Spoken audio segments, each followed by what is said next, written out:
Bueno, buenos días a todas, a todos. Un gusto que estén aquí, que les haya convocado esta convocatoria. Yo soy María del Carmen Maimone, soy en estos momentos la directora de la carrera de posgrado de especialización en educación y políticas públicas para la primera infancia, que es la carrera la que está organizando este ciclo de conversatorios. Este es el primero de este año y tenemos la intención de hacer uno por mes con diferentes temáticas, así que van a ser invitados nuevamente. A la vez les queremos decir que, o yo quiero decir particularmente, que esta carrera fue iniciada hace unos cuantos años por la doctora Noemí Burgos, que fue una idea de ella, generar una carrera de posgrado para que los profesionales que trabajan con la primera infancia perfeccionen su profesión, adquieran más herramientas para trabajar con los niños más pequeños, que son aquellos que a la vez que parecen que son los más desprotegidos y los que más necesitan de una atención especializada, son los más abandonados en el sentido de que pareciera que como son chiquititos ya van a crecer y van a hacer todo, ¿no? Es una edad que tiene puesto mucho en las miradas de los profesionales, pero que a su vez está muy poco estudiada, comprendida, trabajada interdisciplinariamente. Nuestra carrera tiene dos ejes, la interdisciplinariedad y la interculturalidad. Entendemos que para abordar un enfoque general hay que tener esos dos ejes puestos, además de todas las disciplinas que pueden convocar a entender y a comprender y a explicar esta etapa tan importante de la vida. Así que bueno, las temáticas que vamos a ir desarrollando están relacionadas con problemáticas actuales que no solamente pueden, digamos, estar destinadas o ser parte de la primera infancia, pero que sí son muy importantes en esa edad tan fundante de la vida, ¿no? Del cachorro humano, como digo yo, tan indefenso. En esta oportunidad, de paso les paso el chivo, la carrera tiene abierta la tercera corte, así que el que desea y se anima a seguir perfeccionándose, los invitamos a que nos pidan información sobre la inscripción y sobre la corte. Bueno, acá lo que nos convoca. La especialista María Esther Schecapase, que es psicopedagoga, especialista en primera infancia. En psicopedagogía, que atiende problemáticas de la primera infancia, ha ofrecido su generoso tiempo y sus conocimientos para hablar hoy sobre la patologización y medicalización en la primera infancia, una mirada integral del desarrollo, ¿sí? O una mirada integral, pero ella va a hablar también de una mirada integral del desarrollo. Bueno, yo la dejo... un poco pretenciosa. Pretenciosa, sí, en mucho tiempo. La idea de este conversatorio es que sea un conversatorio, o sea que ya va a ser una introducción, va a dar algunos conceptos, pero después se va a abrir el espacio a preguntas, a debate, tanto para los que están aquí en forma presencial como para la gente que está en el chat. Les pido a los del chat que las preguntas que tengan las escriban, ¿sí? Porque como son bastantes, el tema de la manito va a ser un problema. Perdón, ¿esto que está en la pantalla se puede sacar? Iniciar grabación y... no tengo algo en la pantalla que está molestando, por eso interrumpo. Bueno, y esta charla a su vez va a ser grabada. Aquí tenemos a los técnicos especialistas en la temática, y luego de obtener esta grabación y edición de este evento, vamos también a socializarlo para que ustedes a sus compañeros en sus instituciones puedan tener el material. Bueno, nada más de mi parte, bienvenidos y que espero que les sea útil y que lo disfruten. Bueno, buen día a todos y todas presentes, presenciales y virtuales. Les voy a contar un poquito más de mí y de mi trayectoria profesional. Yo soy psicopedagoga clínica, hice una especialización en psicopedagogía clínica hace mucho tiempo y mi trabajo en la clínica se desarrolló en el Hospital de Luján. Trabajé 32 años en clínica psicopedagógica, Los últimos 10 años, esto fue hasta 2023, los últimos 10 años me dediqué a la gestión del servicio de salud mental como coordinadora y después como jefa de servicio. Y actualmente estoy a cargo de un programa de desarrollo infantil del municipio de Luján, que depende de la Secretaría de Salud, todo esto en el ámbito público. También estoy participando en la unidad ejecutora de MUNA, que no sé si saben de qué se trata, que es un convenio que firmó el municipio con UNICEF, que trata sobre temáticas de la infancia, se llama Municipios Unidos por la Niñez y la Adolescencia. Acá tengo a alguien que me puede dictar muy bien. Estoy participando en el eje de desarrollo infantil en entornos saludables. También estoy participando en el Consejo Local de Niñez. Digo porque hay como distintas vertientes y distintas aristas y lecturas que vienen de distintos lugares y trayectorias mías profesionales.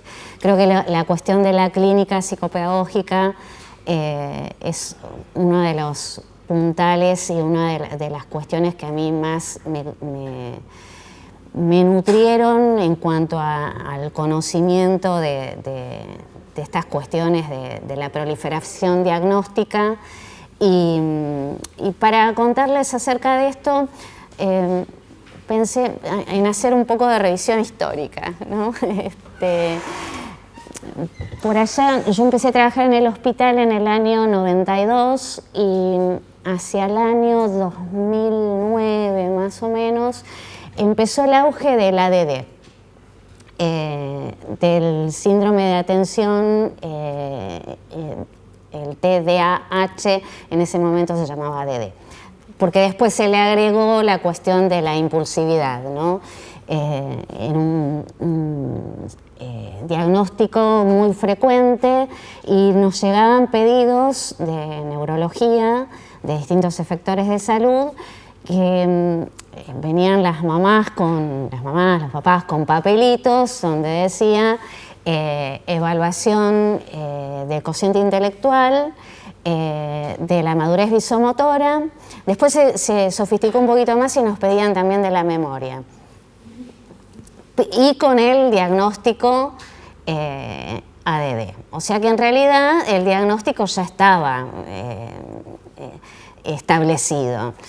Lo que nos pedían es como alguna información adicional, y en ese momento yo trabajaba con una colega que sigue estando en el hospital, que es la licenciada Laura de la Plaza, y se me ocurrió pensar qué clínica hacíamos en ese momento, y yo digo que hacíamos una clínica de la resistencia, porque nos resistíamos a satisfacer esta demanda de valoración a través de escalas, de funciones que en realidad no nos hablaban nada de los niños y de qué les estaba pasando. Por supuesto que entrábamos en grandes discusiones y debates, no solamente con los médicos que derivaban, pediatras, neurólogos en general, venía del lado de la neurología, que a su vez le llegaba a la consulta para lograr la explicación de por qué los chicos no se concentraban, se distraían en la escuela. Y ocurrían otras cuestiones, otras consecuencias más complejas, que fue la indicación de medicación. Era la época de la Ritalina, acá Laura me puede ayudar, el metilfenidato era la droga que se administraba para disminuir los síntomas de falta de atención. Lo que nosotras veíamos, ¿cómo? Para que se queden quietitos. Para que se queden quietitos y presten atención, sobre todo si eran muy revoltosos. Y esto en general aparecía en la escuela primaria, ¿no? Y en los primeros años de la escolaridad primaria. Lo que nosotras veíamos era que en realidad esto era como la punta de un iceberg, ¿no? Era un síntoma que tenía que ver con otras cuestiones que le pasaban a los chicos. ¿Cómo hacíamos para poder explicarnos, para poder conectarnos con la multiplicidad de causas que intervienen en la sintomatología infantil, era entrevistar a las familias, entrevistar a los niños, explicarles qué no hacíamos, porque cuando venían con el papelito para la administración de pruebas, esto no lo hacemos, no hacemos rehabilitación, no hacemos evaluaciones de cocientes, no somos maestras especiales, somos psicopedagogas clínicas, lo que hacemos es trabajar para poder desplegar el sentido que tienen estas manifestaciones que ocurrían en el ámbito escolar y que tenían alguna afectación en el aprendizaje, en el rendimiento escolar, que no es cualquier palabra tampoco, esto de hablar de rendimientos que tiene que ver con una expectativa en relación a lo que un niño tiene que lograr en un determinado momento. No sé si decir que paralelamente o más o menos por la misma época, otro diagnóstico que fue muy frecuente fue el de TGD, el trastorno generalizado del desarrollo. Pero la franja etaria a la que se le atribuía el TGD era más pequeña, eran niños de inicial, niños hasta del maternal.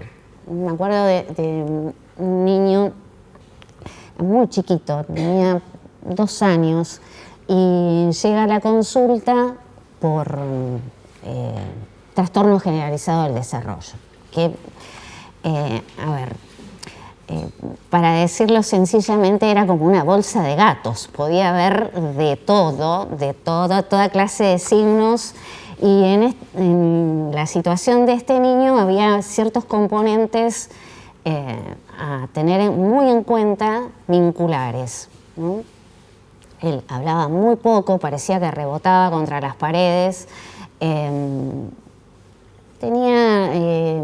irrumpía en el cuerpo del otro, en el espacio del otro, y en algunas hipótesis que nos fuimos planteando tenían que ver con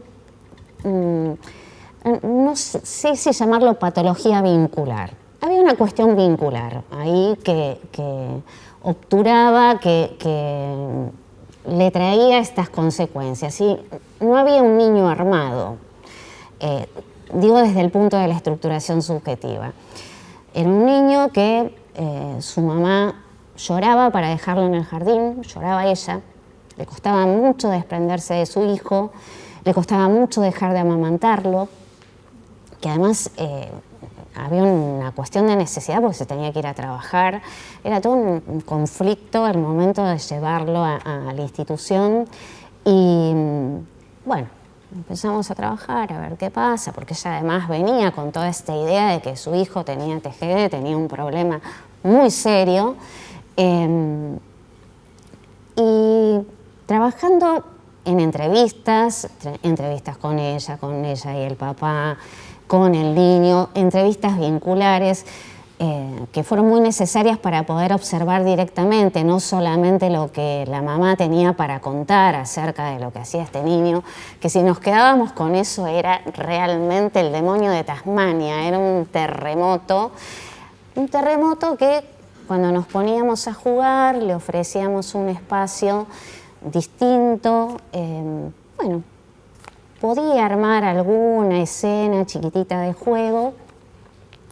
Digo chiquitita porque había una cuestión también en su capacidad de simbolización que tampoco estaba armada.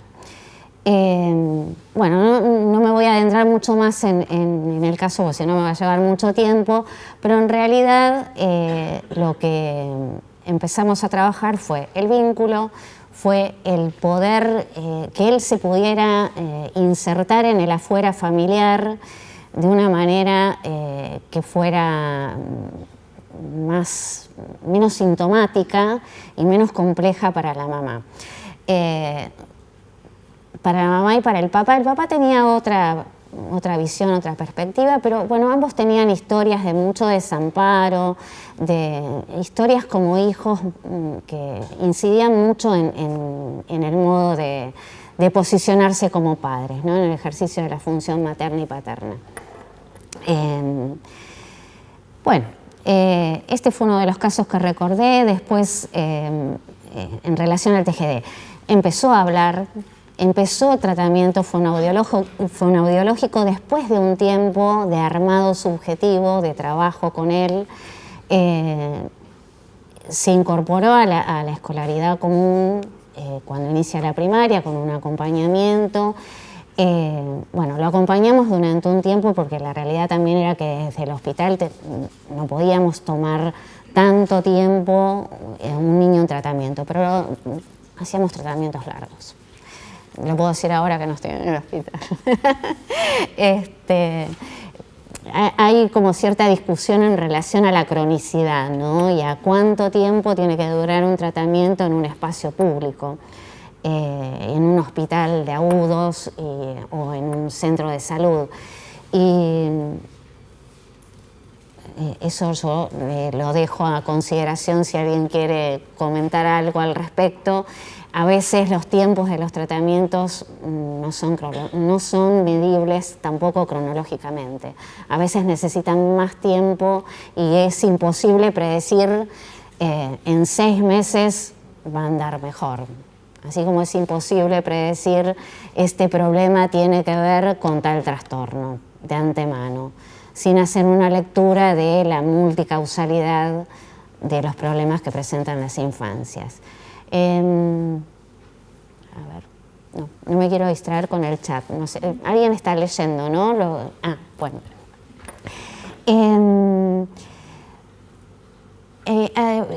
A ver, esto que comento de la cuestión histórica, me parece que también merece una mención que en el año 2009 estábamos atendiendo a los niños del 2001. A los niños nacidos en 2001, los niños de la crisis, que no fue cualquier momento. Bueno, hay mucha gente muy joven acá, hay muchos otros que lo habrán vivido directamente en sus trabajos, en sus funciones, en sus especialidades de distintas maneras. Esto nos atravesó a los adultos y a los niños muy en particular. Me parece que en este momento la cuestión de la proliferación diagnóstica también tiene que tener en cuenta la pospandemia, y me parece que vamos a tener después los niños del 2025, de la crisis del 2025 o 2024-2025, ¿no? Donde la franja de pobreza, de la línea de pobreza aumentó considerablemente y el acceso a las necesidades básicas también se ve muy limitado, el acceso a derechos. Cuando hablamos de patologización, no sé si alguien quiere agregar algo, porque la idea es que esto sea un intercambio, un conversatorio, ¿Alguien quiere decir alguna cuestión? ¿El TGD había nombrado el DDH? El ADD y el TDAH, que es lo mismo pero con impulsividad. Estos diagnósticos se basaban en el manual de diagnósticos, el DSM-4, después el DSM-5, que es un manual americano, que además hay que tener en cuenta de que estas categorías diagnósticas se elaboran en función de poblaciones que tienen poco que ver con la población argentina. Cuando utilizábamos el WISC, que no lo utilizábamos nosotras, la verdad que no. ¿Te acordás del WISC 3, después el WISC 4 y el no sé cuánto? Estaba dividido en escala verbal, de ejecución, y en la escala verbal incluía preguntas que eran completamente ajenas a los chicos. ¿Qué es un rubí? ¿Qué es un dólar? Bueno, ahora si le preguntan a los chicos qué es un dólar, seguro que saben. Seguramente que identifican la moneda por la circulación del término, de la palabra y en los medios de comunicación y en la vida cotidiana. Pero la realidad es que Hubo una construcción de baremos argentinos que estuvo a cargo de Alicia Casials, pero no me acuerdo en qué año fue, que fue un trabajo muy interesante que se hizo en el interior. Porque no es lo mismo medir. Bueno, yo no estoy de acuerdo con las mediciones, pero para los que utilizan la medición me parece que es importante tener en cuenta que no es lo mismo un niño de la ciudad de Buenos Aires, un niño del norte de nuestro país, un niño de la provincia, dentro de la provincia un territorio más desfavorecido, otro más favorecido. Hay diferencias que tienen que ver con el ambiente, la accesibilidad, la cultura y el medio social definen la posibilidad de intercambio y de experiencias. Y esto incide fuertemente en cómo los niños responden en la escuela y sus posibilidades de aprender. Te veo con ganas de decir algo. En cuanto a la medición, digamos que en realidad para recuperar escalas y para programas la medición y lo cuantitativo es valioso, pero en cuanto a intervenciones que tienen que ver con contextos específicos como las escuelas, los jardines, las instituciones de salud, son otros parámetros que hay que tener en cuenta como lo que estás planteando. No es que uno los descarta, pero en un momento casi dependían, además yo fui de las que entró en primer grado y por lo menos entré en el A porque te tomaban el diagnóstico y te ponían te clasificaban de acuerdo al rendimiento, a la prueba que te tomaban. Mi hermano, que era muy inteligente y además hubo un problema en la escuela cuando ingresó, porque cuando le empezaron a preguntar, lo intentaron preguntar, se enojó, no le gustó, se sintió incómodo, no respondió. Trastorno posesionista desafiante. Se fue al C, todo un trastorno para que aparezca en el C. Y la preocupación que se generó dentro de la institución, porque mi hermana mayor ya estaba, ¿cómo va a ingresar él en el C? Y en realidad él nunca respondió nada, quedó en el C y después al otro año lo pasaron porque es que él no quiso responder. ¿Cómo se evaluaban las presiones que tenían que ver con cuestiones más institucionales del sistema, pero que se evaluaba, como el tema de por qué evaluar a los niños? Estamos hablando de nivel inicial, esto de medicar o el diagnóstico. Cuando hay un niño diferente, un niño que se comporta de otra forma, niñitos, son niños en formación, un niñito de nivel inicial, que está todo el tiempo sentado en la sillita, sala de 2, sala de 3, es un horror esto, pensarlo en esos términos, pero esto se pone en valor como positivo, entonces ahí se busca, sí, que se inquieta, el que se mueve, que, ¿no? Y se lo evalúa. Hay como una interpretación, a ver, en principio hay una interpretación de que todo lo que resulta problemático tiene que ver con una patología. Ahí estamos hablando del proceso de patologización. Y que esta patología, además, va a tener una explicación por la vía de la intervención médica. La intervención médica o la intervención de disciplinas afines a una conceptualización de los problemas de la infancia de corte biologicista, ¿no? Que no tiene en cuenta otras causalidades. Y en realidad, las problemáticas infantiles son multicausales. Como les decía antes, si hubiéramos pensado que ese niño del TGD era TGD y había que medicarlo para disminuir la impulsividad y detener la sintomatología, que en realidad era su modo de expresión del malestar, bueno, se le hubiera complicado y hubiera llevado una etiqueta durante el transcurso de su vida difícil de desarmar. Y la cuestión de medicar tiene que ver también más, pienso además con esto del adultocentrismo, ¿qué hacen los adultos? Los adultos frente a una situación en la medicación es como que la automedicación, que es más serio que la medicación, ¿no? En sentido, no decimos que hay situaciones que ameritan y necesitan un tratamiento, pero de antemano digamos, ponerle el diagnóstico, darle la medicación, es como a veces más presión de los adultos, de la familia, de los padres. Sí, a veces es de la escuela, a veces es de los padres, porque además ahora hay una circulación de información. El doctor Google ofrece una cantidad de información acerca de las patologías, los tratamientos, las pruebas a administrar. No solamente en este campo, ¿no? Acá tenemos una médica presente, ¿Quién no consultó a Google después de leer el resultado de un laboratorio? ¿Esto qué quiere decir? Y cuando en los padres hay una preocupación acerca de una presentación a la que le sugieren y parece que tiene TEA, parece que es un TEA, que es mucho más complejo hablar de que es un niño con una posible condición que hay que mirar desde distintas aristas, desde distintas especialidades, porque una sola especialidad no tiene todas las respuestas. Esta es otra de las cosas que me parece que se tiene que llevar. Yo no tengo todas las respuestas tampoco. Tengo algunas hipótesis, algunas ideas que comparto además con otros especialistas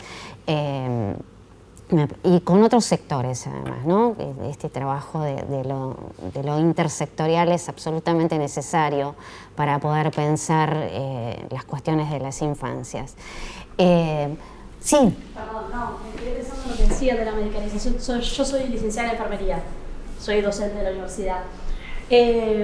Y estando en una guardia de pediatría, la pregunta es esa, ¿qué le van a dar? Dicen, no, nada, tiene fiebre pero tiene un virus, o sea, no hay que hacer nada, ¿no? Pero...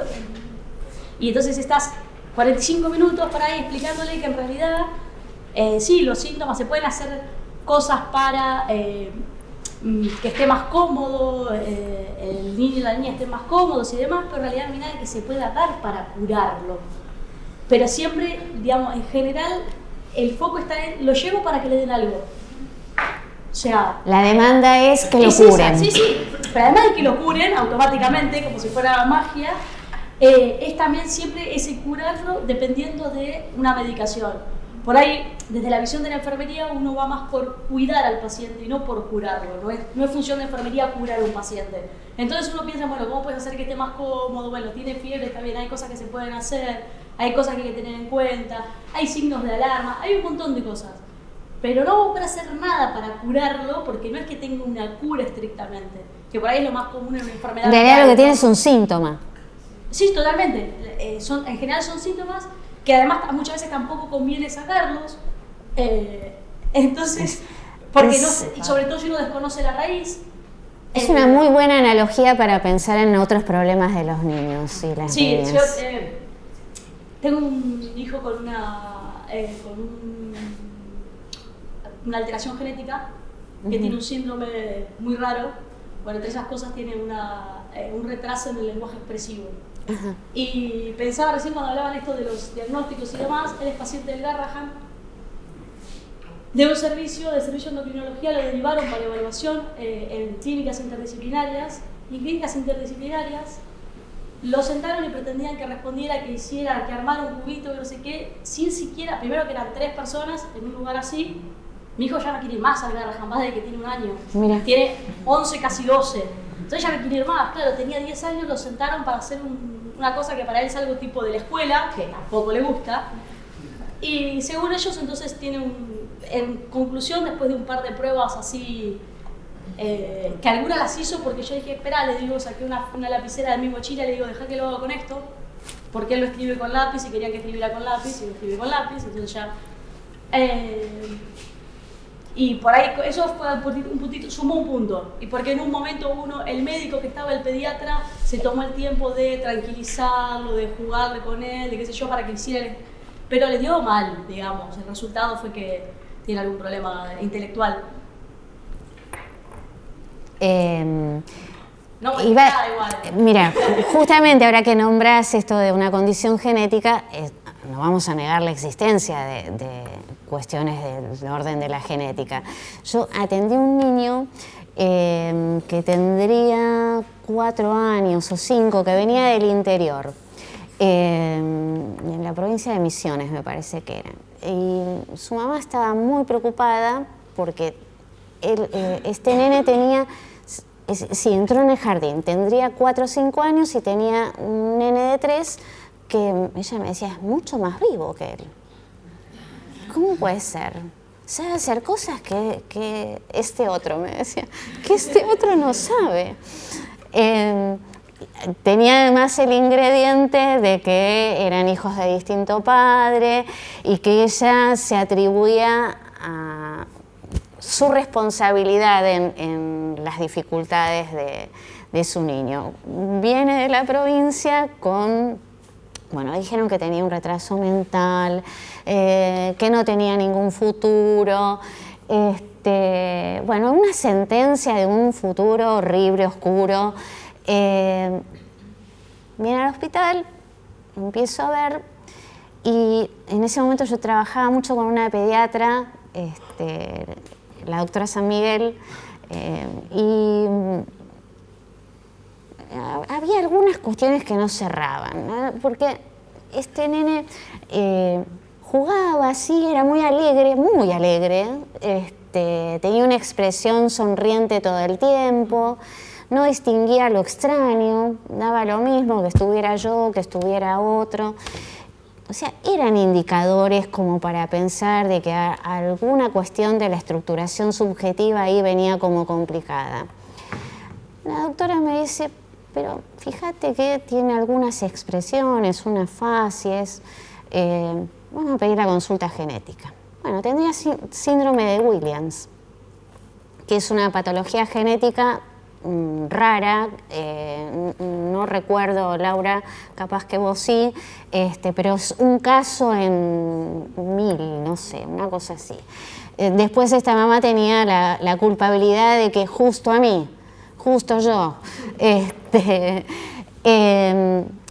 pero en ese caso, la mirada de la pediatra y esta pregunta acerca de, parece que hay algo más acá, fue muy significativa para hacer el diagnóstico diferencial, ¿no? Porque este niño tenía una cantidad de dificultades para adaptarse en el juego, pero que no tenían que ver con el síndrome. En realidad el síndrome era un punto por ahí de partida, no era un techo, no... si leíamos, porque además yo me puse a leer de qué se trataba, estaba asociado a retraso mental, a problemas, cardiopatías, bueno, una serie de cuestiones médicas y algunas otras cuestiones que tenían que ver con lo intelectual. Pero la verdad es que fue un niño que logró una muy buena inserción escolar. La mamá pudo empezar a procesar que tenía un niño que presentaba algunas dificultades, pero que había que trabajar con él, que ella tenía cierta implicancia en estas dificultades de su hijo, y ni siquiera la condición genética era una sentencia. Él tenía posibilidades. Los problemas empezaron cuando empezó la primaria. Porque claro, el jardín en ese tiempo, el nivel inicial, era el espacio de juego por excelencia, entonces él podía jugar mucho, podía entretenerse, explorar, era un nene que venía de un contexto de mucha pobreza, entonces se maravillaba con los juguetes y con distintos materiales que se le ofrecían. Pero cuando entró en la primaria, en ese momento, bueno, no tenía cobertura social, no tenía certificado de discapacidad, ni estaba tan vigente la cuestión del acompañamiento terapéutico. Con lo cual, un día de la escuela, la escuela con la que trabajábamos muy bien y que podíamos intercambiar mucho, que no siempre sucede, un equipo que hacía una apuesta fuerte a trabajar con él, y que tenía afecto, porque además me parece que la cuestión del afecto también hay que tenerla en cuenta en la relación con los niños, ¿no? Y me dicen, este chico no es para esta escuela. Entonces yo tengo que invertir la pregunta, ¿no? ¿Será que esta escuela no le está ofreciendo a este chico la oportunidad? ¿Será que la escuela no...? ¿Será la inversa? ¿Será que la institución no está pudiendo ofrecerle ciertas oportunidades de intercambio, de construcción de aprendizaje? Le podemos poner un montón de nombres, pero de alojarlo, de recibirlo, de alojarlo con sus dificultades y ir viendo qué es lo que puede hacer, ¿no? Y fue muy interesante porque además, vuelvo a decir, era un equipo que apostaba a las posibilidades de los chicos, de los alumnos, y no a las imposibilidades, o hacían predicciones, ¿no? Esto de que no va a andar, no, esto no se va a modificar, que se suele asociar a los diagnósticos en términos de trastornos. Y me acabo de acordar de otro niño que además pertenecía a una familia con un apellido, supongamos García, ¿no? Venía con portación de apellido. Los García son todos, todos tienen problemas escolares, a todos les va mal, la mitad fueron a la 501, a la 502. Lo digo así graciosamente, pero es bastante dramático pensar que la pertenencia a una familia, que el legado es vas a ser deficiente, retrasado, no vas a tener chances. Pero en este caso también tenían una condición genética, que era el síndrome de X frágil. Síndrome de X frágil, que recién se empezaba a estudiar. Hubo una época que las muestras se mandaban al exterior, después había un servicio de genética en el Hospital de Torres, que creo que sigue estando, sí, sigue estando, ahora está en el SISI. Tenía síndrome de X frágil, o sea que había otras cuestiones a tener en cuenta que funcionaban, sí, como algún condicionante, pero el ambiente, el medio, esta adjudicación en esta familia no pueden, funcionaba muy en contra, obturando las posibilidades de este niño de aprender. No sé si alguien quiere hacer alguna pregunta, algo, ¿hay algo en el chat? No, como preguntas no, lo que sí muchos comparten, gente de nivel inicial, tanto psicopedagogas como docentes y demás, comparten el hecho de los niños muy pequeños medicalizados. Y yo, dentro del ámbito que trabajo en escuelas y específicamente en nivel inicial, tengo como reclamo hacia los docentes el pedido de los acompañantes externos. Sí, es una cosa así como que la estrategia no abunda y bueno, necesito a alguien que me ayude.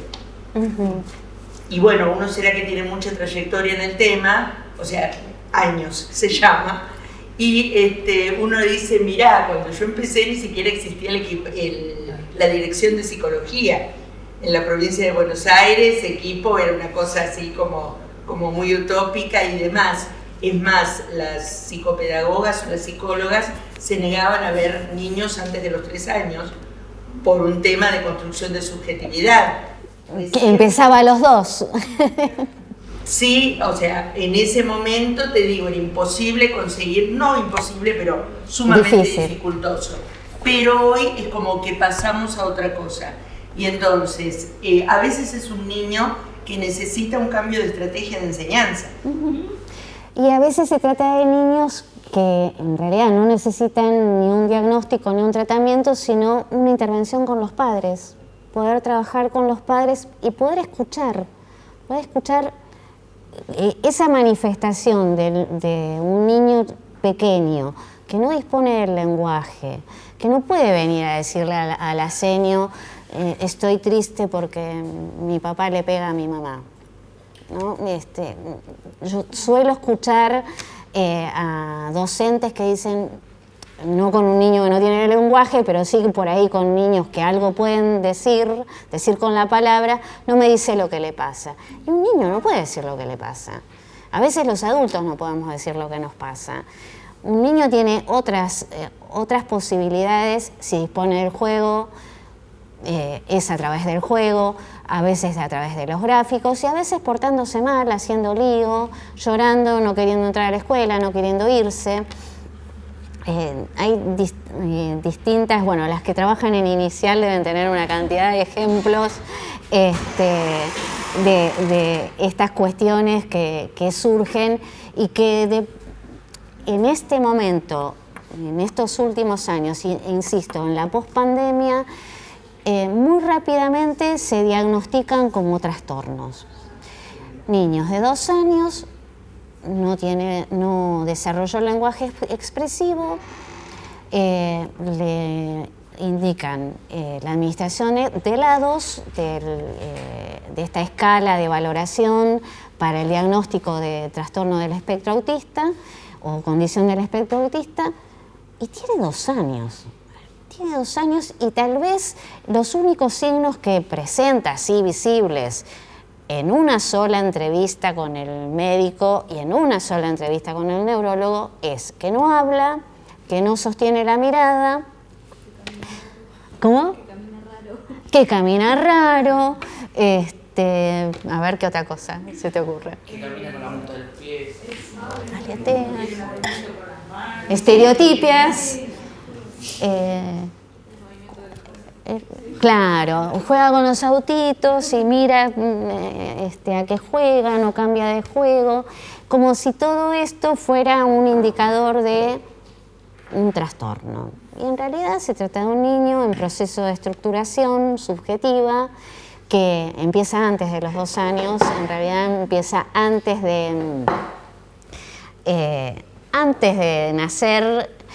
Es prehistórica además la cuestión del lugar que ocupa en el deseo de sus padres, y hay vicisitudes de la estructuración subjetiva que tienen que ver con las posibilidades de experiencias en el ambiente, de los vínculos afectivos, del vínculo con sus cuidadores, que no necesariamente tiene que ser su mamá, a veces se trata de sustitutos, por distintas circunstancias de sus vidas, y el sostén amoroso, la posibilidad, la oportunidad de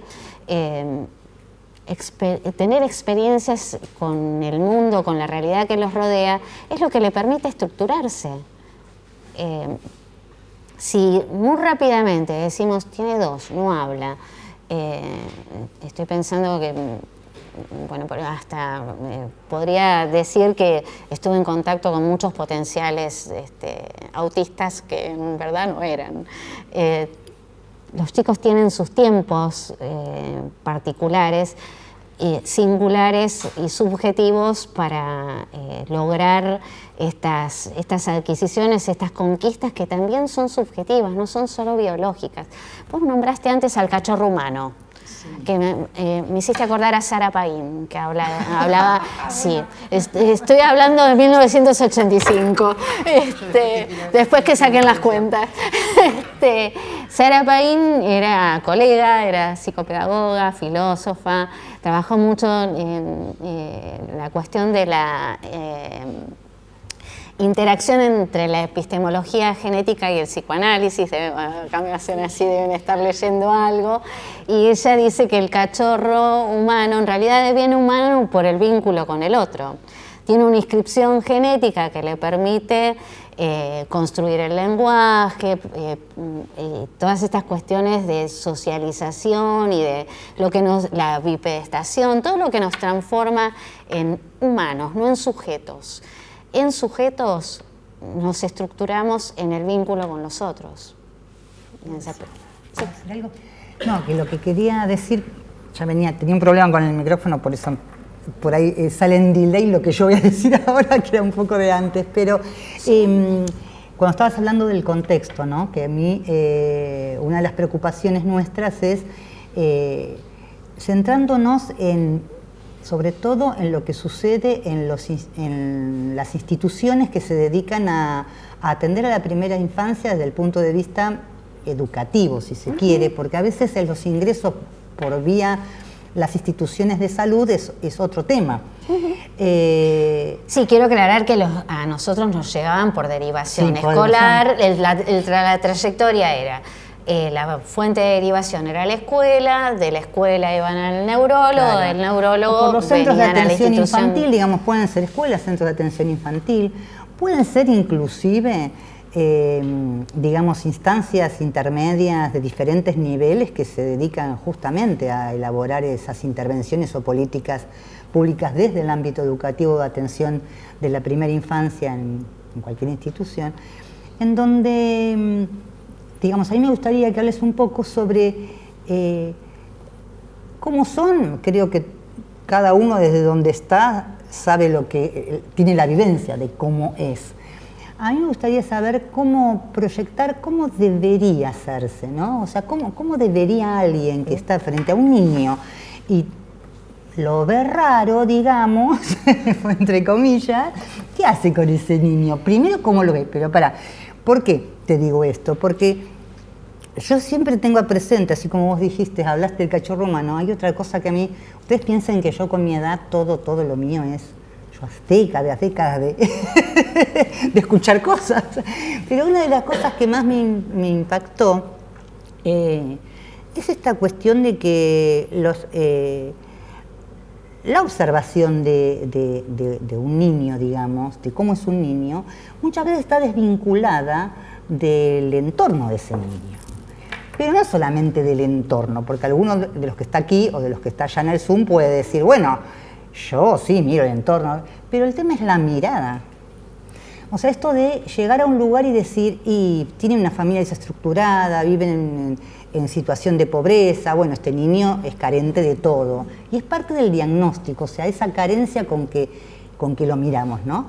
Yo siempre decía, bueno, que un principio de la psicopedagogía, vos corregime si me equivoco, me equivoqué 10.000 años si me equivoco, es trabajar también con lo recuperado. Decía, es trabajar con lo que hay, no con lo que no hay. Y en educación, estamos, sobre todo en educación, yo vengo de ese ámbito, capaz, digamos que en otros ámbitos no se ve tanto, estamos muy acostumbrados a trabajar con lo que no hay. Cuando yo he preguntado muchas veces a los docentes, describime al grupo de chicos tuyos, hace que yo tengo que ir a suplirte, ¿cómo son? Y me empiezan a hacer una lista de carencias. No, díganme ustedes los que trabajan. Los informes escolares, a veces hicimos un trabajo de análisis de informes escolares y la verdad que algunos informes nos preguntábamos, ¿hay algo positivo en este nene? ¿Hace algo? ¿Disfruta algo de alguna cuestión en la escuela? Y además la otra lectura es el rechazo, que no siempre es nombrado, ¿no? Que a veces es necesario contar con un espacio de compartir con otros, ¿no? Compañeras o espacios también de intercambio con profesionales de la salud para poder pensar en estas cuestiones. Hay chicos que producen mucho rechazo porque rechazan la contención, rechazan todo lo que le ofreces. Si le propones una actividad, si le propones un juego, todo es no. Estoy viendo a un niño que la maestra está empeñadísima en que se saque la capucha. Se pone la capucha así, se tapa. Es un niño que viene con diagnóstico de ADD, ahora está en 4º grado, y la verdad que era como, vuelvo a decir, la punta del iceberg. Pero fue diagnosticado, tratado por neurología, por tratamientos cognitivos conductuales, por ADD. Y la verdad es que hay todavía algunas cuestiones que esclarecer acerca de las hipótesis de qué es lo que le está ocurriendo, pero una de las cosas que le ocurren es que no dejan de mirarlo. Los padres están todo el tiempo con la mirada puesta en él. Va a la escuela, lo mira la maestra, lo mira el equipo. Y la verdad que taparse puede ser un acto defensivo, ¿no? Cuando viene al consultorio, venía tapado. Hasta acá. Y la verdad es que yo no le pedí que se saque la capucha, incluí la capucha como parte de un juego. De hecho, me puse yo un cuellito y empecé a jugar a taparme y destaparme, se empezó a reír de mí. O sea, transformé en material de juego esto que aparece como una cosa conflictiva de, ay, no se saca la capucha. Bueno, necesita la capucha, ya se la va a sacar solo. No me da un beso, bueno, evita el contacto, el contacto corporal, la demostración afectiva. ¿Eso indica una patología? La verdad que no. La verdad que no. Con el Esto tema de la pregunta que te dije sí. yo, o sea, ¿qué observarían? ¿Qué le indicarías vos? Mirá, vos estás a cargo de un niño, ¿no? O sea, alguien que está a cargo de un niño desde lo educativo, ¿no? No desde, no desde lo clínico. Sí. ¿Qué tendría que vamos a mirar pasar ante el la PowerPoint, presión? que no sé a qué lo traje. Bueno. ¿Qué tendríamos que mirar antes de decir lo derivo? O preocupar, o decirle a la madre, vea, por favor, Me parece que hágalo ver. hay que hacerse varias preguntas. Una es, ¿qué le puede estar pasando? ¿Qué podré tener que ver yo en esto que le pasa? Yo, docente, la institución escolar. Me parece que hay que partir primero de algunas preguntas y no de certidumbres, ¿no? Esto es tal cosa. Este niño presenta signos atribuibles a determinado diagnóstico, porque además hay cierta cuestión riesgosa que es un concepto de normalidad y anormalidad, ¿no? Los niños normales entran al jardín y no lloran, o algunos lloran un poquito y dejan de llorar, a ver, se me ocurre alguna otra, o no comparten, o muerden, o no comparten sus pertenencias, o tienen dificultades para tener sentido de pertenencia al grupo. Y esto es algo que se construye, y que los niños no construyen solos, lo construyen con otros. Los niños son con otros docentes, con otros papá, mamá, con otros adultos que circulan por sus vidas. No es que van a venir, que van a entrar en la institución escolar y solitos van a poder adaptarse y por ahí es un poco exagerado lo que digo, pero el docente tiene que poner mucho para que este niño sienta confianza, para ofrecerle una oportunidad, un espacio de oportunidad. Qué interesante eso. Me parece a mí, ¿no?, que estás diciendo respecto de que lo primero que indicaste es qué estoy haciendo yo, qué está haciendo la institución. Porque también hay, digamos, como una costumbre de ponerlo afuera, ¿no? O en el niño. O en el niño. O en el niño. Como niño parte depositario. De la afuera. Y niño como parte de la afuera. Es alguien que viene de ahí, ¿no? Como infectado. Viene de afuera con el problema de afuera y lo tengo yo aquí. Pero pocas veces comenzamos al revés. O sea, pensar que el niño tiene todas las potencialidades, como me decía una abuela muy sabia, una vuelta en un barrio humilde, donde le querían derivar al chico a una escuela especial. Y ella me decía, ¿por qué lo quieren derivar a una escuela especial si él acá a mí me ayuda y hace de todo? O sea, acá puede, era la cosa, ¿no? ¿Por qué acá puede y en la escuela no?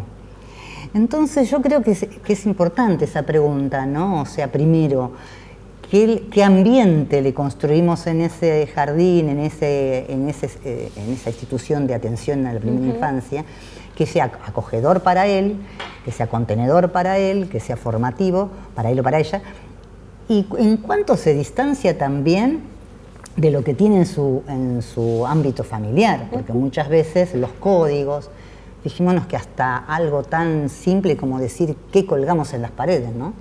O sea, cuánto identifica ese chico o esa niña de algo conocido, de algo familiar, de algo que lo vincula también con ese afuera, ¿no? No solamente que entre en una cápsula espacial. El jardín es el primer afuera familiar. Entonces, institucional, bueno, no sería el primero, pero puede ir a un club. Institucional, sí, claro, desde la educación formal. Sí.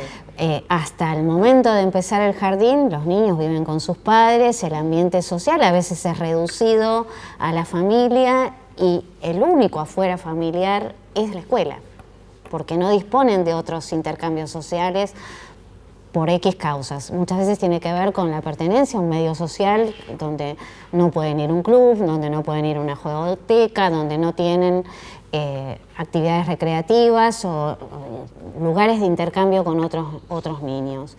Entonces es... sí, Laura. Una pregunta más que me parece a las que están diciendo a las instituciones o que deberían hacerse. Una, porque nos deberíamos hacer todo. ¿Qué es ser niño hoy?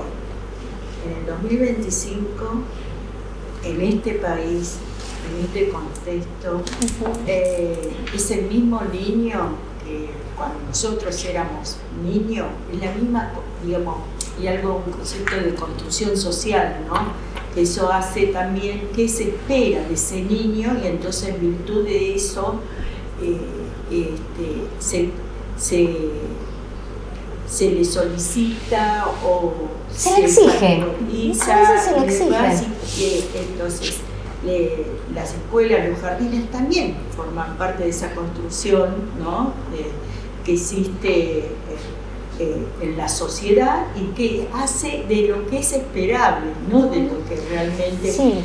Y que también nos debe interpelar, ¿no? Hoy pretendemos un niño que sea productivo, exitoso, que no fracase, algo que nos hablamos de las los dificultades. niños se angustian mucho si faltan a la escuela. Y si faltan, si está, aunque uno diga, pero está justificado, enferma, no se puede. Hay toda una cuestión en relación a la falta, no se puede bastante compleja. Fracasar, no se puede sacar menor de una determinada nota, porque eso también se está transmitiendo. Y una reflexión que me había quedado en relación a la medicalización y demás. La medicina se encargó muy bien del trabajo que en su momento, en principio la justicia y la iglesia le encargaron de que tenía que tener como el control social de la población y determinar lo que era normal o anormal, porque no entraba en las lógicas ni de la justicia ni de la iglesia. La iglesia ya no sabía qué hacer. La justicia dijo, no me entra en las categorías que tengo que poner, entonces se lo transmitió a la... Búsquele el justificativo que sea para determinar que esta persona no entra dentro de la normalidad, ¿no? Lo hizo tan bien que generó todo un modelo biologizante, hegemónico, que como tal se está cayendo a pedazos porque no resulta. Pero parece que metió bastante su parte cultural en todo el sistema, y no solo en lo médico, ¿no? Por lo cual había que categorizar, generar diagnósticos, tener un DSMA que me explique esto que sale de lo distinto, que también se introdujo en otras disciplinas y se introdujo en la escuela. De hecho, una de las cuestiones que nos remiten cuando desde las instituciones, de los jardines, de las escuelas, vienen como esto, diagnostican, o sea...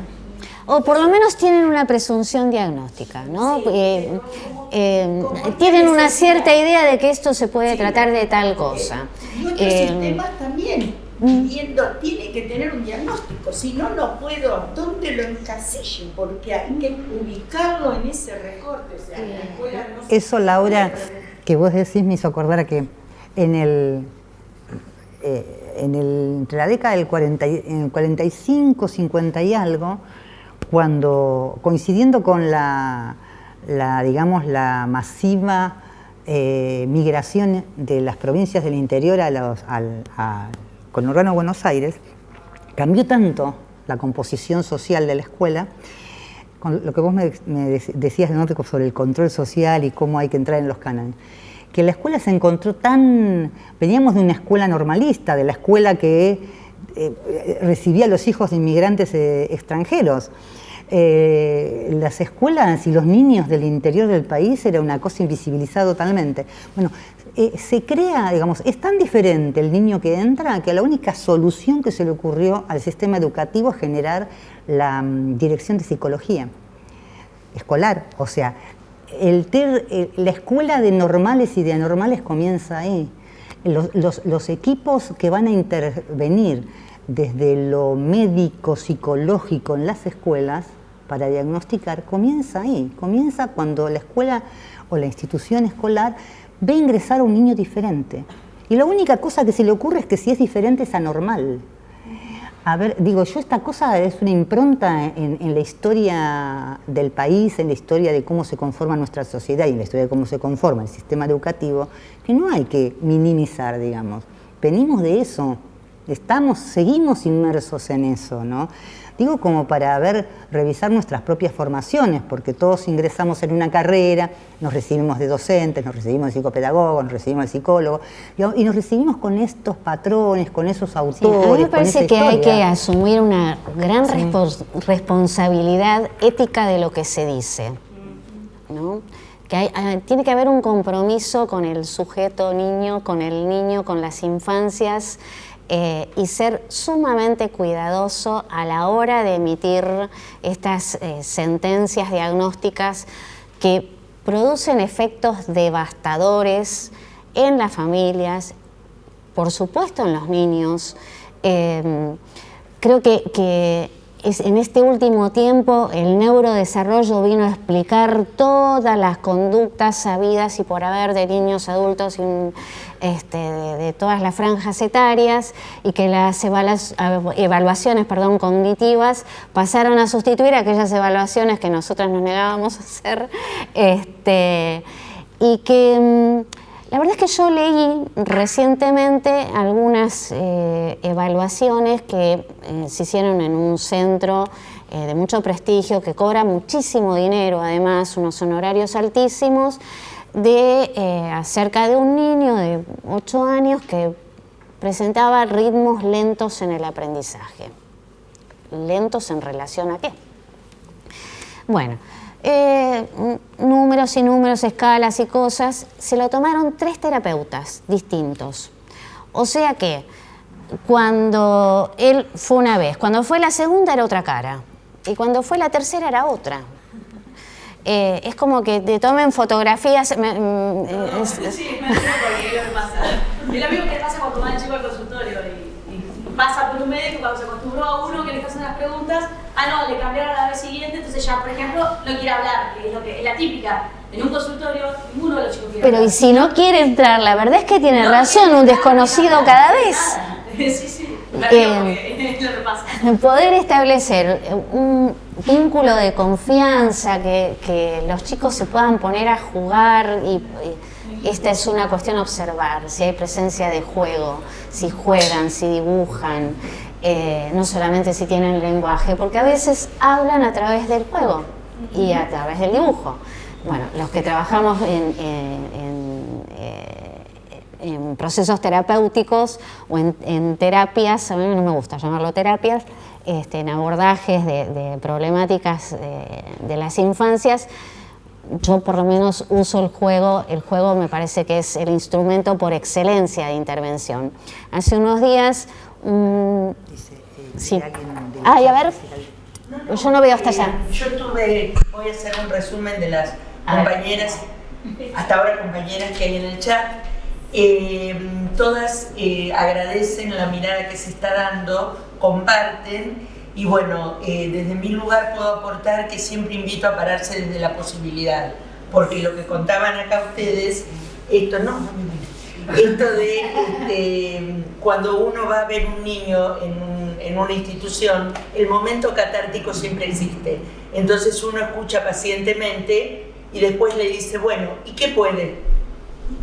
Sí, y bueno, las chicas del chat todas dicen eso, ¿no? No partir de certezas, no partir. Hay que lidiar con la incertidumbre, hay que lidiar con que. Y la verdad que no sé qué le pasa, no sé, lo voy a saber en un tiempo, me voy a tomar el tiempo, digo, para las futuras colegas, me voy a tomar el tiempo para no observar desde afuera, sino observar desde adentro de la escena, ¿no? Ofreciendo, si no es con un dibujo, será con otra cosa. Iba a decir de un nene que fue derivado por la escuela por algún nostálgico del síndrome atencional,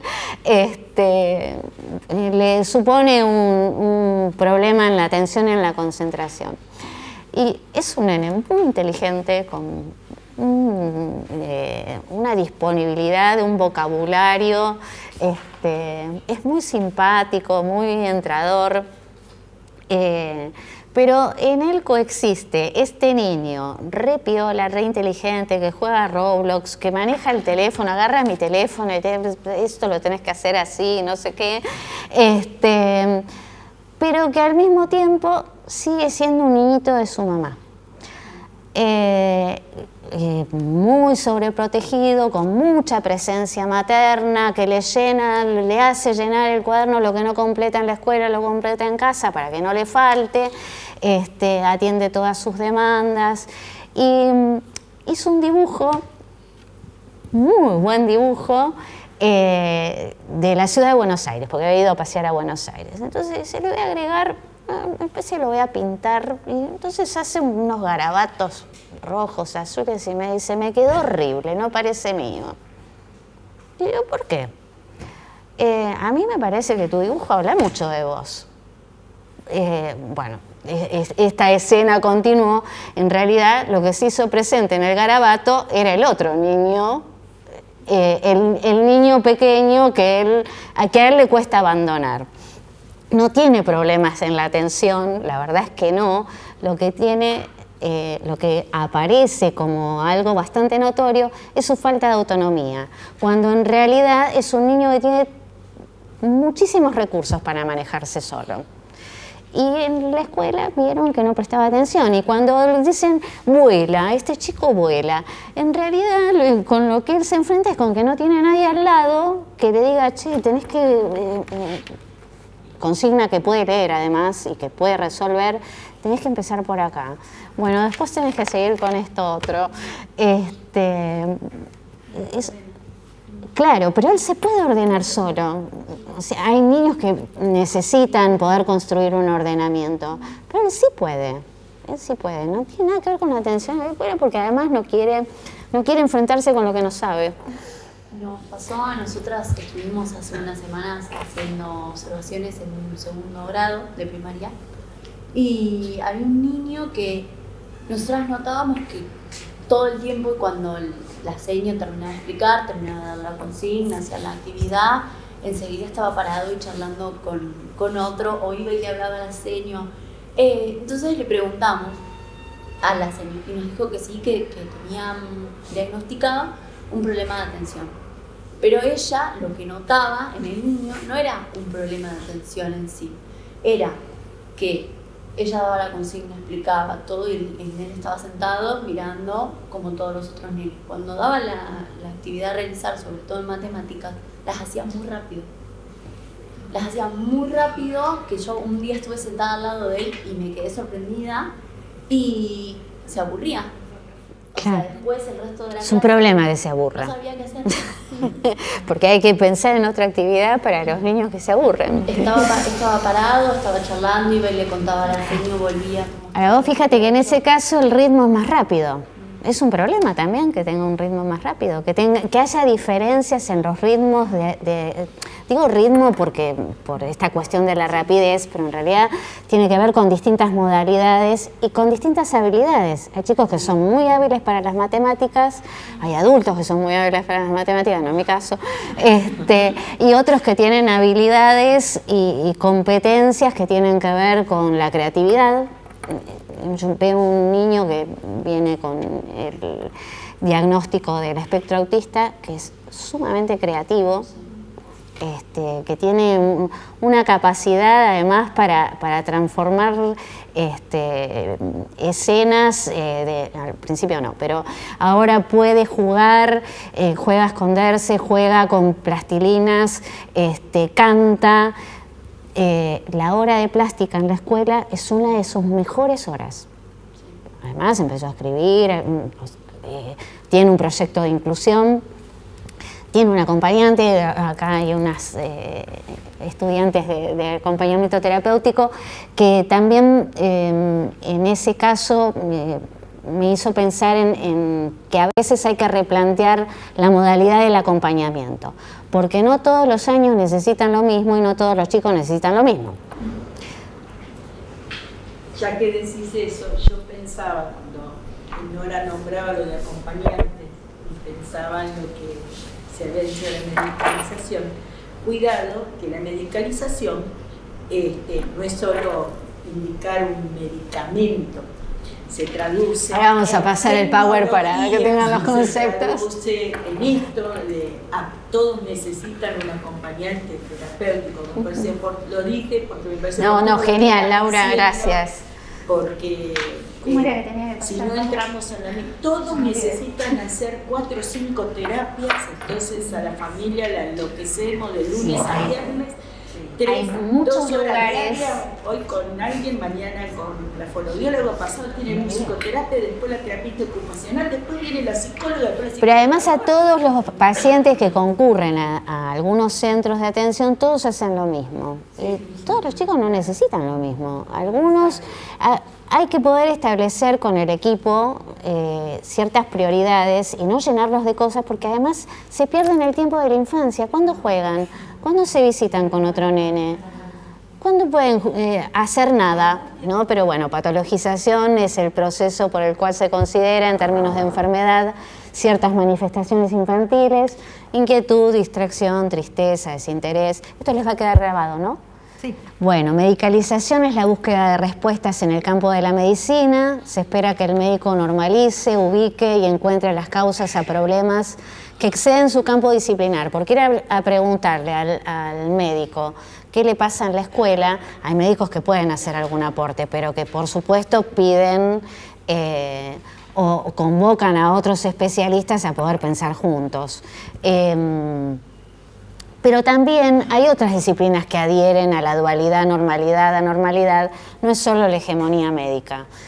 También hay colegas, también docentes, psicólogos que adhieren a este modelo más biologicista y a la dualidad normalidad-anormalidad. Diagnósticos, pronósticos y causalidades, lectura en términos de normalidad, anormalidad. El factor biológico se constituye en la explicación unívoca, o sea, es la única explicación posible a los problemas de las infancias. De esta lectura, en términos de normalidad, bueno, lo que puntué es algunas presentaciones que suelen concluir en derivaciones médicas. Dificultades en el lenguaje expresivo en niños y niñas a partir de los 2 años, sumado a alguna conducta desajustada, berrinches, rechazo al contacto con el otro, falta de contacto visual. Es frecuente la presunción de TEA. Otras etiquetas, el TDAH que mencionamos antes, el TGD, pero el que está más frecuentemente diagnosticado en este momento es el TEA. Demoras en el aprendizaje escolar, dificultades en la adaptación a las normas, conductas disruptivas o inadecuadas por fuera de lo esperable, de acuerdo a la edad cronológica. Lo esperable funciona como predictor, o sea que si a los 6 años, era mitad de julio, ¿no? A partir de julio no empezó a leer ni a escribir, tiene un problema. Se elaboran presunciones diagnósticas rápidas, a veces en un solo encuentro con el niño y en presencia de sus padres, que esto es otro factor a tener en cuenta. A veces la presencia de los padres no ayuda a poder conectar con el niño.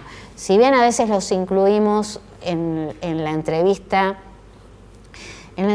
docente o en la entrevista diagnóstica, a veces esto los amedrenta, los cohíbe, los inhibe.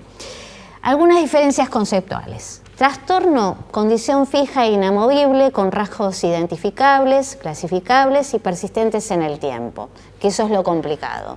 Problema es una dificultad con posibilidades de modificación. Cuando digo trastorno, me refiero al trastorno, al diagnóstico en términos de trastorno, ¿no? ¿De dónde proviene la exponencial demanda de diagnósticos en las infancias? De la escuela, de las consultas médico-pediátricas, de las justicias y de las obras sociales con las que entramos en contradicción los que no trabajamos con diagnósticos. Resulta que tenemos que diagnosticar para que les autoricen el acceso a las terapias y a los tratamientos. Algún día se modificará. Desarrollo infantil, una perspectiva biológica vigente, que coexiste con otra perspectiva que ahora vamos a ver algunos conceptos. El desarrollo en la infancia se considera como una sucesión de procesos evolutivos y madurativos. El bagaje biológico, genético y neurológico son factores determinantes desde esta perspectiva. Las dificultades se consideran trastornos medibles y clasificables en etiquetas diagnósticas, se indican múltiples consultas médicas y de otros campos disciplinares afines. Efectos de la derivación. Inicio de un derrotero angustiante en la búsqueda del diagnóstico. Derivar como arrojar a la deriva.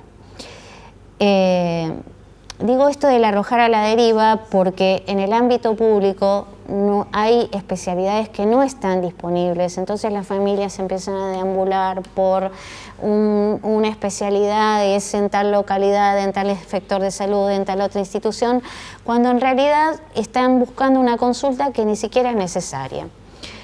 El acceso a dispositivos terapéuticos, múltiples terapias que requerirán de la tramitación del certificado único de discapacidad, que también creo que esto requiere un replanteo. Bueno, ahora en este momento, en realidad la discapacidad está pasando por una crisis gravísima, pero tal vez un barajar y dar de nuevo. Ahí cuando ella decía lo de encasillar, yo me acordaba justamente del CUD, porque el CUD te requiere sí o sí de un diagnóstico que tampoco es, digamos, hay como que dependés un poco de que el tribunal médico que está ahí sea más o menos benevolente y de, bueno, si lo metemos acá como para que le dé. Pero hay veces que no tienen esta misma cuestión de que hay que diagnosticar para que la obra social tenga una terapia, lo mismo pasa con el CUD. Y encima de todo en el CUD a veces los diagnósticos son un poco más encasillados y cerrados, más difíciles de poner. Entonces, y a veces el CUD es necesario justamente para que la obra social le dé las terapias. O sea, es como... Y además se necesita una certificación médica. Sí. Siempre. Se cierra el círculo. Es un tema. Alguien en el chat que dice que a veces, dice, o hay familias que no pueden asimilar lo que tiene el hijo y accionar, ¿qué dice? Y no accionan para ayudarlo a mejorar. Bueno, eso... No sé qué profesión tiene No sabemos. Bueno, no importa. No importa, en realidad, bueno, hay que procesar que uno tiene un hijo con problemas y hay que poder acompañar los procesos. Antes, además de decir, de sugerir, la verdad es que habría que ver qué es lo que le está pasando, después de preguntarnos nosotros qué de lo que nosotros ponemos en juego, qué de lo que le ofrecemos lo conflictúa. Me parece que hay que tener una cierta posición comprensiva porque no es sencillo, no es es una herida tener un hijo que presenta ciertas dificultades y que por ahí no cumple con el ideal de hijo que se esperaba. No sé, tiene significaciones distintas para cada familia. Ahí me parece que un poco lo que decías hoy temprano, esta cuestión de que en algunos casos van a dar un diagnóstico y le tiran la peor de las opciones. Le dicen, no va a mejorar, o no va a poder hacer tal cosa. Eso creo que es como el primer choque, cuando el diagnóstico es una cosa que, por más que uno lo esté buscando, por más que uno sepa que hay una cosa que no es normal, y podemos discutir el término normalidad aplicado a la salud. Bueno, que te llama la atención, por lo menos. Es distinto de la mayoría o de la media, que es lo que es la normalidad, lo que se considera normalidad. Cuando uno esté buscando el diagnóstico, te chocas con un diagnóstico y te chocas con un pronóstico que en realidad es medio azaroso, es como el pronóstico del tiempo. O sea, yo lo miro todos los días acá. La bola de cristal no la tenemos ninguno. Y pasa lo mismo en estas cuestiones, tanto en lo clínico como en las cuestiones por ahí más que tienen que ver con el desarrollo, el aprendizaje y demás. Pasa lo mismo, y cuando te tiran una bola y dicen no va a poder terminar la escuela secundaria, por ejemplo, o no va a poder ir a una escuela normal. Sigo usando un término que se usa, digamos, ¿no? Porque eso es, te chocas una pared, o sea, es como que, y es muy difícil, y a veces lleva mucho tiempo, y lleva a veces terapia para los padres también, y lleva muchas veces ayuda externa de ver que, ojo, pero está mejorando. Vos, el que está todos los días con ese chico por ahí, no ve la mejora. Pero a veces de afuera y con un poco más, de forma más objetiva, ve que el chico está mejorando. Y eso por ahí ayuda un poco a decir, bueno, no todo lo que me estoy volviendo loco atrás de las terapias, atrás de las autorizaciones, atrás de esto y lo otro, no es todo en vano, o sea, sirve, va ayudando. Y a veces, perdón, una cosa más, sí. la cantidad de terapias, a veces a mí me ha pasado, yo elegí decir, no, hace 2 terapias a la semana y ya. Y se acabó la historia. Y después va a natación porque le gusta y después se queda jugando en mi casa porque es lo que le gusta hacer. Pero no, porque uno se vuelve loco, también le transmitís esa cuestión al chico de que uno está apurado, entonces te tiene que apurar y te llega a la terapia como diciendo, pero mi mamá está apurada y en realidad como que no tiene. Es como, y se revoluciona también y no llega tranquilo, no llega a hacer. Entonces, y cuando son muchas cosas no tiene como mucho sentido. Porque no. A veces menos es más. Claro, no es un defecto, porque si yo lo voy a mandar a una terapia todos los días de la semana, además de que va 5 horas a la escuela y además de que no sé qué, que tiene que hacer la tarea en casa, es como que, ¿y en qué momento paramos un segundo lo que decía soy? ¿En qué momento es un niño? O sea, ¿en qué momento puede hacer algo que le corresponde hacer por la edad que tiene? No porque todo sea una obligación. Sí, sí. ¿Podrías, Nora? Perdón. Complejo. Leer esa última... Sí, una chica que es acompañante terapéutica dice, hablando del PUD y los diagnósticos, nosotros tratamos de dejar de lado eso que dice en el papel para trabajar con ese niño de una manera más integral y no quedarnos solo con eso. Muy bueno, que nos pase los datos. Es un buen posicionamiento que no se ve a menudo. Laura. Sí, recién había una reflexión en el chat anterior que decía que a veces las familias no se hacían lugar para salir a caminar con los niños y los llevaban a varias terapias. Esto también tiene que ver con la medicalización y con lo que se transmite. Se dice que lo que tiene que hacer es o tomar una pastilla o a ir a 5 terapias semanales, que eso es lo que le va a dar resultado. Se habla de otra cosa que atraviesa esto, es la inmediatez. La fiebre tiene que bajar ya, no puede. No Tienen puede que mejorar de acá a tanto tiempo. No se transmite esto que se quiere traducir, de que puede ser un virus, que hay un proceso y demás. Y la gente no lo entiende, quiere que le demos algo y terminan diciendo no le dio nada. ¿Pero qué transmitimos eso? ¿O acaso los medios de comunicación no replican todos los días esto? Si te duele el estómago, no es porque tenés una angustia que te está, o tenés que ir a dar un examen. No, tiene que ser hay que tomar la pastillita. La angustia, la ansiedad, el dolor, vamos a tomar la pastillita. Sí, ¿y cuánto de esto si te pasaste de revoluciones, vamos a tomar la pastillita. No rendiste bien, hay que tomar y hay que hacer. Entonces, eso también se transmite en esto. Quizás esas familias piensan que lo mejor, porque alguien con una categoría de experto, sea médico, sea psicólogo, sea especialista en neurodesarrollo y demás, se encargó de decirle, mire, si usted no hace esto, su hijo, pronóstico peor que el que le estamos dando. Entonces, esa gente va a pensar que si se sienta a jugar con el niño no es lo mismo que llevarlo a la terapia con la psicóloga, o que si camina, porque además se desestructuró como familia, como aprendizajes de crianza, como posibilidad de resolución, porque primero que la historia quedó fuera de saber cuáles eran las posibilidades, esto que María Esther trae en toda en este conversatorio, el contexto, cómo es, cómo son las crianzas, qué posibilidades tenemos, dónde estamos. Entonces, esto también atraviesa, y esas familias asimilaron eso. Digamos, ahora el tema Sí, están atravesados por este impacto muy fuerte de recibir un diagnóstico fijo, inamovible, y de un pronóstico terrorífico, ¿no? No va a poder esto o aquello. Perdón, también las familias tienen como una re expectativa cuando los medican y no es el resultado que ellos esperaban. Me pasó en un caso que una familia vino después de luchar para que lo mediquen, lo medicaron. Y no, dormía mucho tiempo y se la saqué yo a la medicación. No te la saqué por la medicación. Pasa es eso. todo un tema tiene trabajar con padres. Sí, cortó la medicación de un día para el otro y fue como, no, bueno, es otra cosa, pero tienen esa expectativa capaz que, bueno, iba a estar más tranquilo. Bueno, pero porque por ahí me dio una promesa de que iba a estar mejor con la medicación. La pastillita iba a traer la solución, sin negar que a veces es necesario. Algunos cuadros psicopatológicos necesitan de psicofármacos. Por ahí me parece interesante agregar la cuestión de, yo lo que hago mucha crítica, digamos, desde el nivel inicial es el adultocentrismo, digamos. ¿Qué es lo que en realidad el protagonismo lo tiene el adulto? Si lo tiene el adulto, el niño es el centro, digamos, es más allá de las cosas, en el nivel inicial, además no hay exigencias que tienen que ver con esto del rendimiento, no cuánto habla, cuánto se mueve, cuánto. La cuestión de la evaluación en el nivel inicial, por ejemplo, no es una cosa que pesa.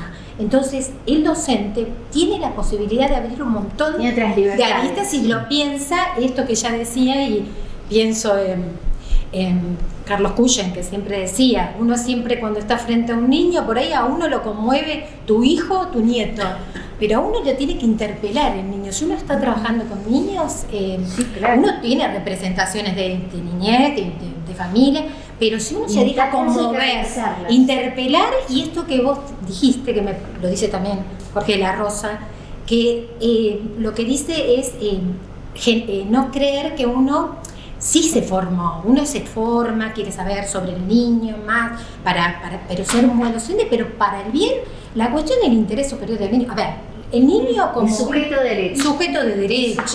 Que esto, a ver, por más que uno diga, ahora estamos para atrás, pero bueno, no importa.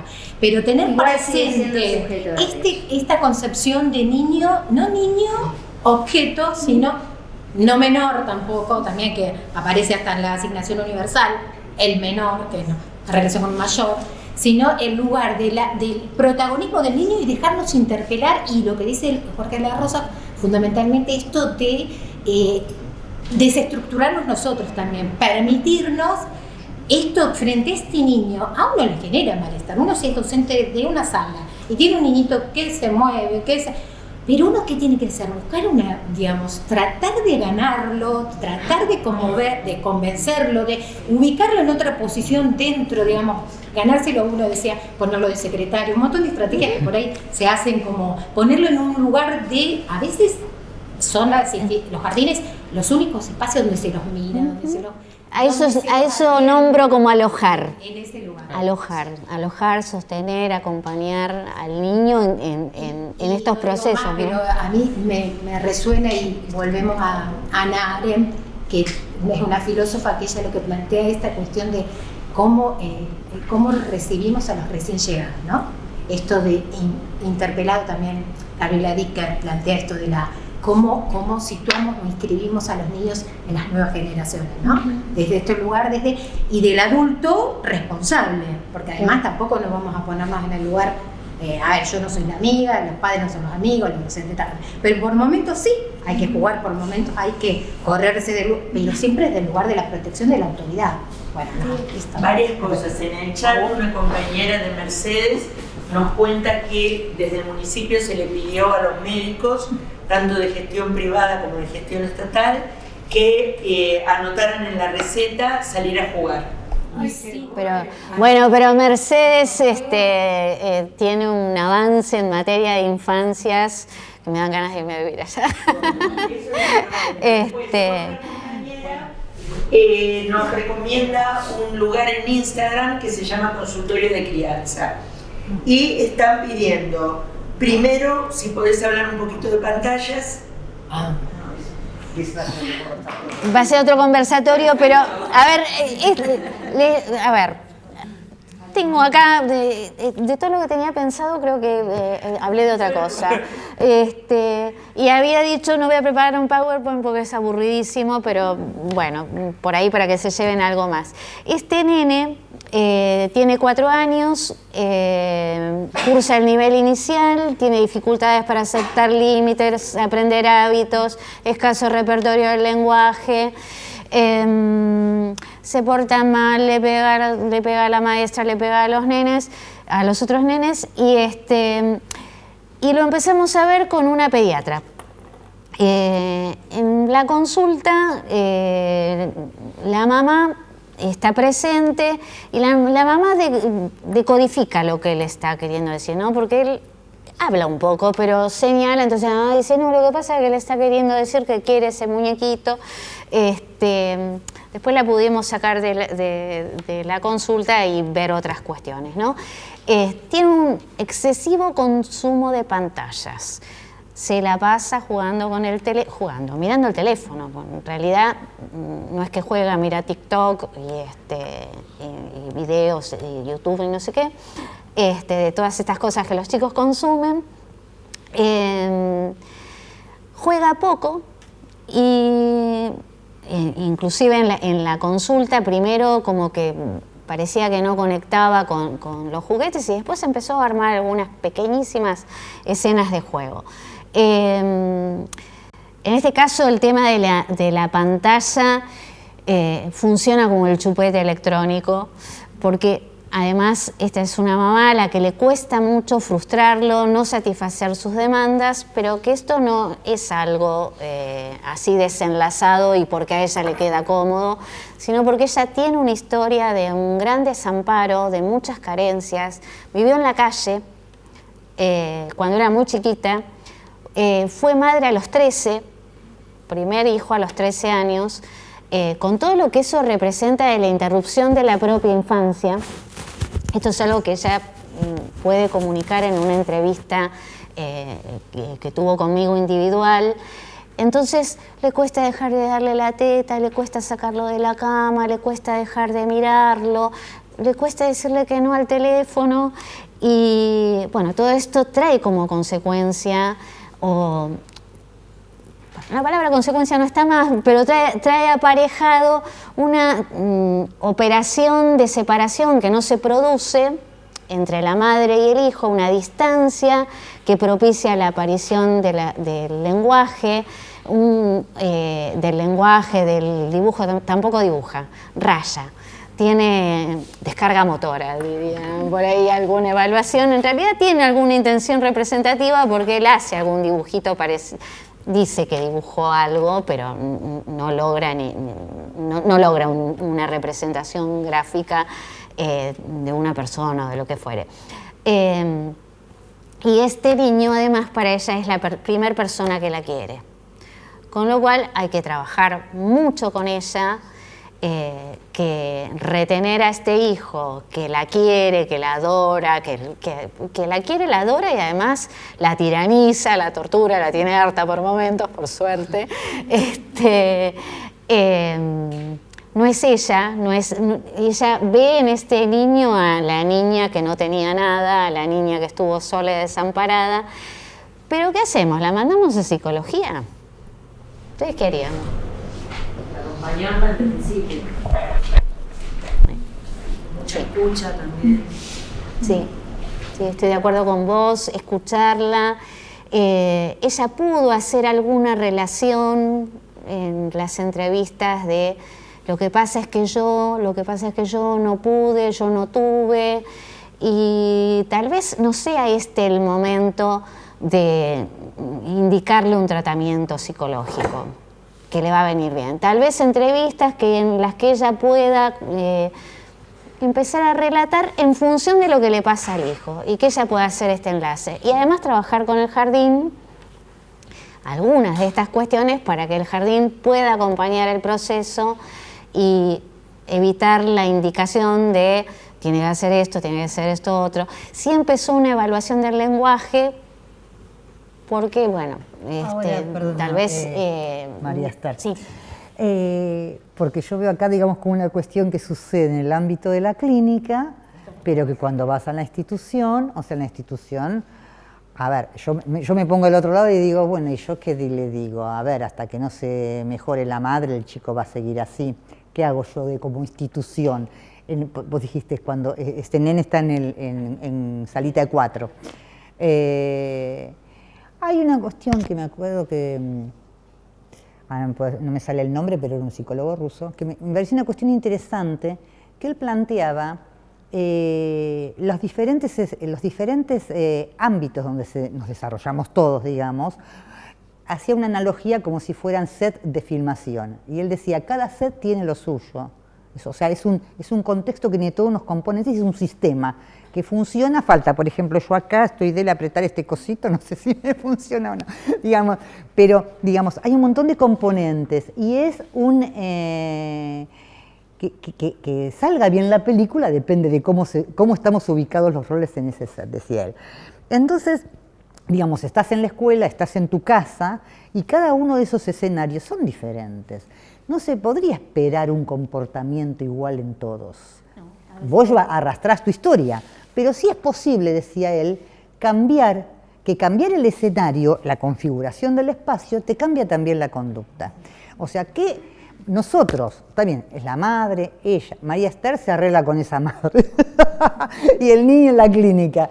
Pero cuando ese niño está en la escuela, ¿qué hacemos con esa...?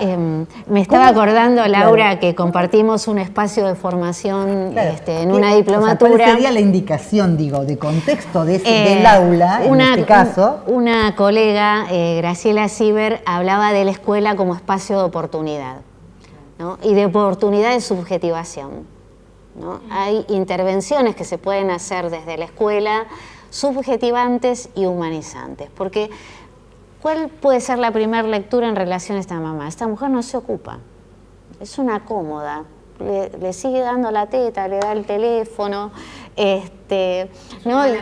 Es, bueno, ni hablar, partiendo de una cantidad de prejuicios, cuando en realidad me parece que ella no puede cumplir. Porque por ahí obvio, le decimos, vos en tu casa no hagas esto, no hagas esto, y ella no lo puede cumplir. No al colecho y tiene una sola cama y vive en una sola pieza. A ver, la separación no es solamente desde el punto de vista de separar el espacio físico, sino que tiene que haber otras cuestiones de orden simbólico de la separación. Pero lo que decía esta colega, muy interesante, que les recomiendo leerla, decía que la escuela puede ser una oportunidad de subjetivación, puede intervenir, puede realizar intervenciones subjetivantes. Y yo le agregaría humanizantes. Tiene que recuperar una visión humana de lo que le pasa a los chicos y a sus familias, no solamente a los niños. Los niños están insertos en una familia que sufre carencias, que no tiene trabajo, que no tiene posibilidades de ofrecerles lo que necesitan, que están frustrados por eso. Es muy doloroso, ¿no? Para eso uno tiene que revisar las representaciones sociales que para que lo paso. Las representaciones que tenemos acerca de la familia, acerca de la infancia. Bueno, es lo que me parece que para no juzgar. Me dicen que en 10 cerramos. Bueno, estamos bárbaros, pero bueno, les leo rápidamente el concepto de desarrollo infantil al que adhiero, al que adherimos desde distintas disciplinas. Es un proceso de cambio continuo, evolutivo, dinámico y progresivo que va alcanzando niveles de mayor complejidad en la comunicación, pensamiento, movimientos, posturas, emociones, atravesado por múltiples determinaciones, el contexto, la cultura, el entorno. Algunos factores son favorecedores y otros obstaculizadores del desarrollo. La estructuración subjetiva es el eje transversal al desarrollo infantil. La biología no va a explicar únicamente y por sí misma qué es lo que le ocurre a los niños. Bueno, algunas puntuaciones: la construcción del sujeto, las condiciones de vida, las condiciones ambientales, los vínculos de apego seguro, las prácticas de cuidado, las condiciones biológicas, la maduración neurogenética, la incidencia en la maduración neurogenética de la interacción con el ambiente, las redes comunitarias. Algunas puntuaciones: las niñas y los niños son en relación a los otros. Esta característica es la que nos diferencia de otros seres vivientes. El cachorro humano deviene como tal en el vínculo con un otro semejante que lo introduce a la cultura y que le otorga sentido. Las experiencias tempranas son determinantes, las oportunidades de juego. Es imprescindible incluir los lazos con sus referentes, cuidadores, figuras primordiales. Y cuando hablo de cuidadores, estoy incluyendo a los docentes también, todos los cuidadores que intervenimos en la vida de las infancias. Las circunstancias que rodearon su prehistoria, historia personal y familiar, situarlos en una perspectiva subjetiva y en el contexto que transcurre su vida. Bueno, algunas consideraciones: los diagnósticos como hipótesis de trabajo, una suma de síntomas no es un diagnóstico, no es necesario poner un nombre, analizar el problema no en términos de trastorno o categoría cerrada, preguntarnos qué les puede estar pasando, contextualizar en la singularidad del niño y su familia. Esto era una síntesis de los factores que nombré antes, ofrecer el acompañamiento continuo de los procesos, no largarlos solos con esta derivación y vean lo que pueden hacer. Considerar el desarrollo integral, como decía antes, las características del proceso dinámico y cambiante, considerar el devenir de la estructuración subjetiva, eje del desarrollo, revisar prácticas e intervenciones con otros campos disciplinares, repensar la escuela como espacio de oportunidad, subjetivación y unas propuestas para continuar pensando. Estoy pesada con tanta cosa. Acá preguntan, que yo creo que entendí que la escuela como oportunidad es una frase, no un libro. Es una frase. Porque acá pide la autora del libro. ¿No? Graciela Sieber es la que utilizó esa frase en una conferencia en la que estuve, pero no tengo presente el libro. Perfecto. Y después están pidiendo cómo enterarse de los próximos conversatorios. Bueno, acá el chivo lo pasa a la directora. Bueno. ¿Por qué? ¿Decir? Se enteró por casualidad. Bueno. Se enteró.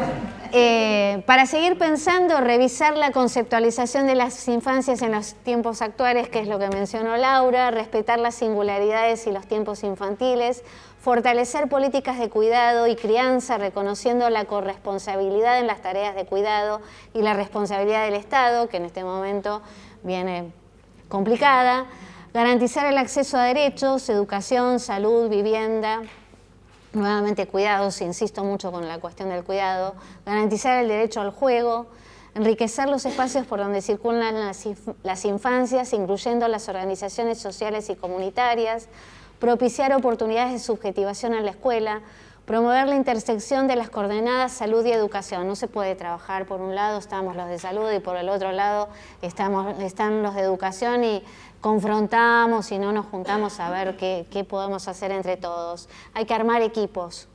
Hay que armar equipos a nivel en espacios públicos y también me parece que hay que armar equipos cuando se trata de la atención de un paciente alumno. Para algunos es paciente, para otros es alumno. Y en el equipo hay que incluir a los padres, para mí. Intervenciones oportunas y tempranas en salud como políticas públicas, implementar programas de salud que propongan un modelo multidimensional de atención. No, ya no leo más, ya está. Salir del todo. Esto me gustó, déjame mostrarlo. Salí de la pantalla que quiero contestar algunas cosas que me piden. Bueno, ¿y cómo salía? Ahí, del rojito. Sí. Y les iba a poner música, pero no me va a dejar. ¿De fondo? Ponla de fondo. No importa. Bueno, no. A ver, dos cuestiones. Preguntan cómo se enteran del resto. Los que dicen por casualidad, debe ser que se enteraron porque alguien les dijo. Es alguien que les dijo, obviamente, que está el boca a boca y alguno se enteró por todos los medios de difusión que nos esforzamos en poner. O sea que vamos a hacer la misma difusión. No sé al que se enteró por casualidad dónde está. De todas formas, lo tenemos en una casilla de mail si se inscribió, así que en el próximo le va a llegar por su casilla de mail. La idea de que se inscriban es justamente mantener digamos, una base de datos para después ampliar la difusión vía directa. Me preguntan también si se van a compartir las filminas. Se va a compartir la filmación entera que tiene incluida las filminas. O sea que cuando a mí las personas que son del CEPA, de la Universidad Nacional de Luján, que es el centro que se dedica a las publicaciones, ¿cómo es la sigla CEPA? Perdón, que yo... Centro de Producción Audiovisual, nos envíe el video cómo quedó editado, nosotros lo vamos a reenviar por las casillas de mail de todos los que están inscriptos y estuvieron presentes en este conversatorio. ¿Sí? Bueno, tenemos que cerrar por una cuestión horaria. Bueno, en otra versión te invitamos. Y sigan chateando con ella por el correo electrónico. Los invitamos a que cualquier consulta, duda o pregunta escriban a la casilla de la especialización.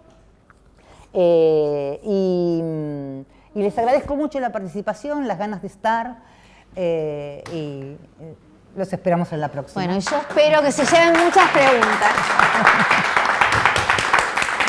para ustedes.